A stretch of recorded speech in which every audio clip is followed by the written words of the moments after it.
First guest this evening is the one and only Max Blumenthal, author, journalist, editor at the world's best news site, The Grey Zone News. And as always, Max, a very hearty welcome to the show. Let's start, if we may, with the relatively breaking news that notwithstanding all their creeping and crawling and all their secret meetings in the UAE, the government of Syria is tonight under massive bombardment from the country they were going to normalize with, Israel. What's your reaction?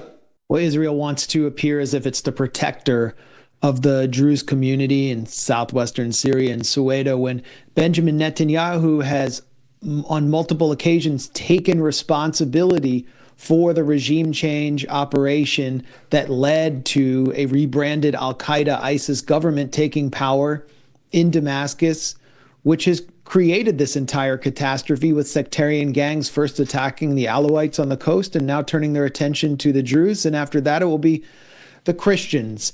Tom Barak, Trump's ambassador to Turkey, has given the green light to these sectarian gangs to attack the Druze.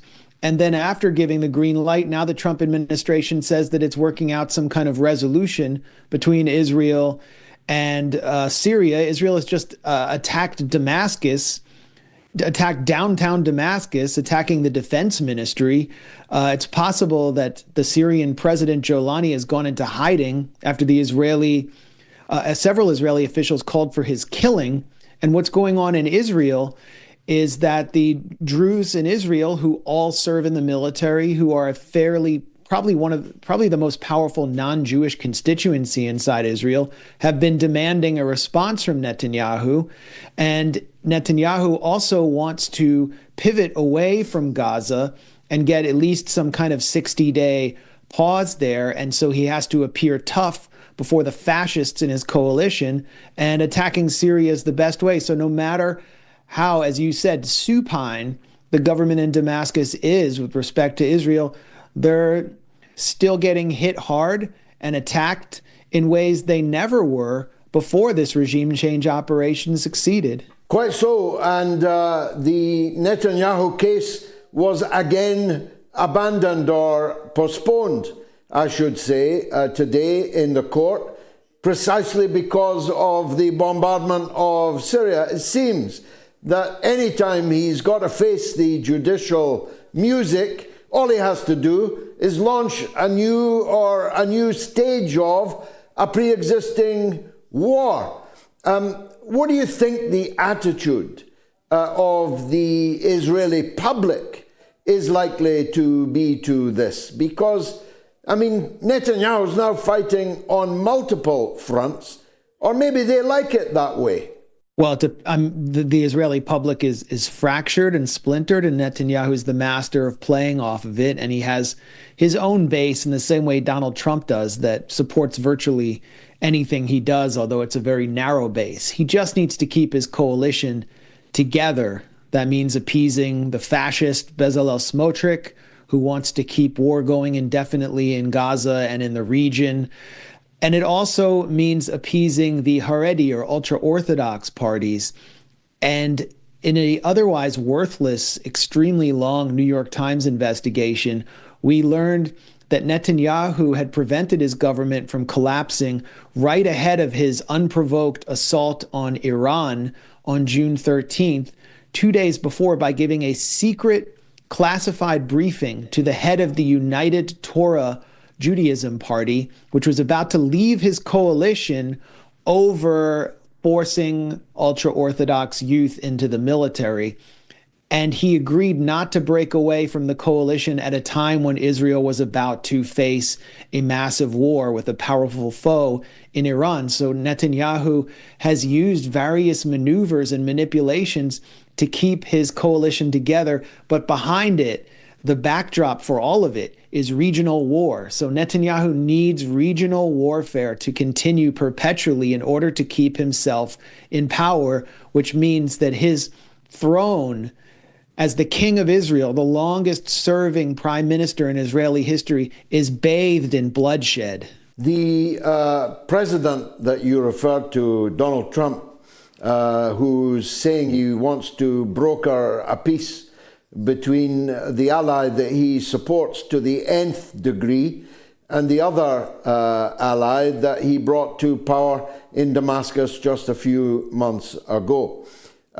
He is now, according to the latest poll I just read, at historic lows. Never in neither his first term nor in the last 6 months of this second term, he has never been lower in the public opinion ratings, in the approval ratings. And there must be many reasons for that. One will be the unprovoked attack on Iran. The other will be the ongoing genocide in Gaza.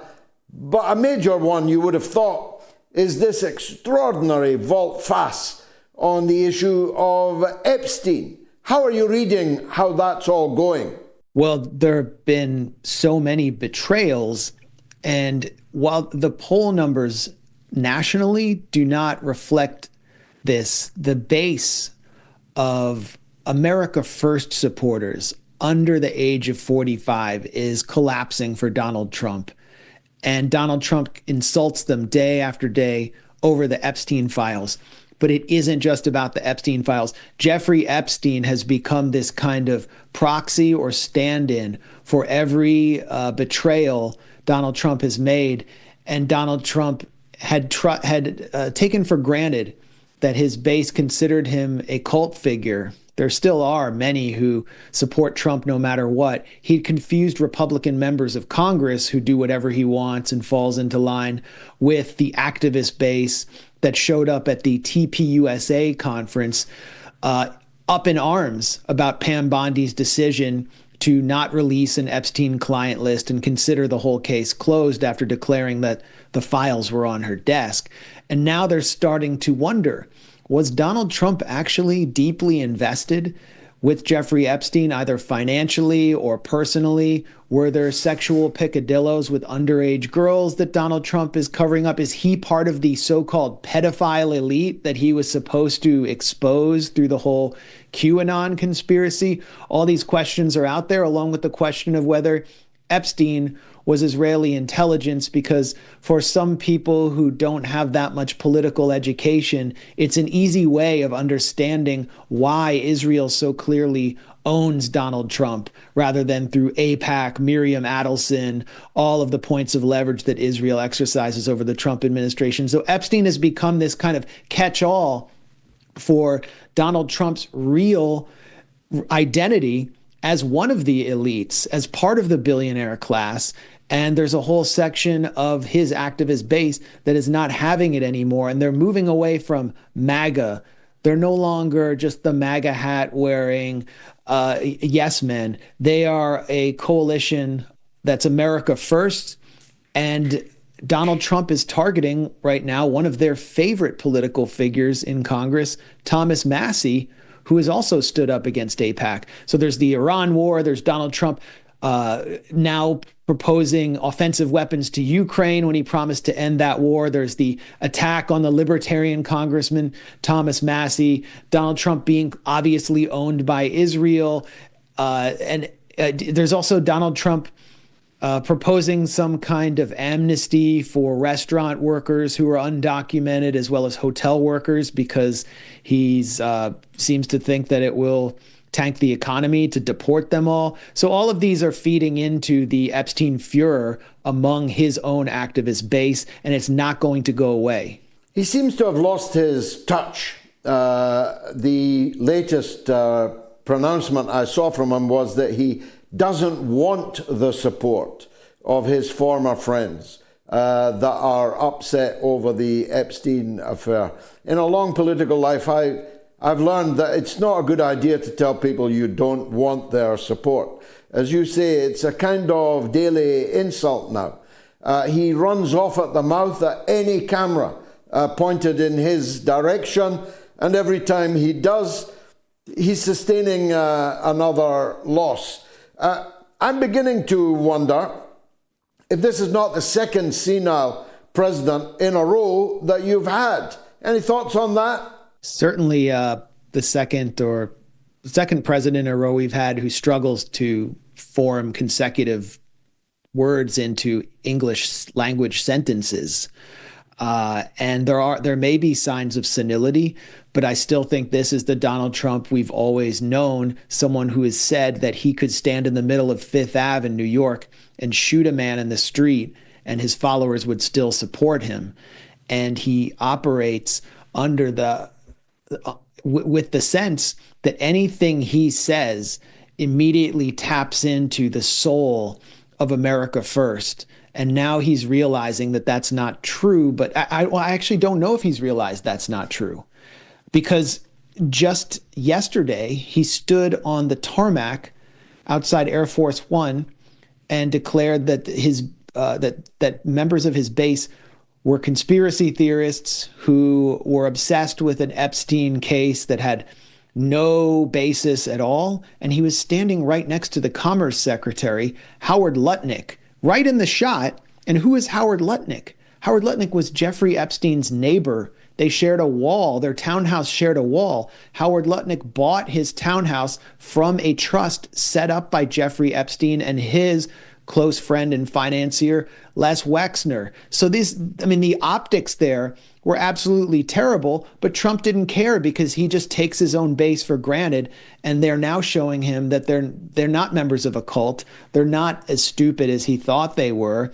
And they are looking for the exit door. And he's telling them, well, fine, leave. Well, that's not any way to operate in American politics.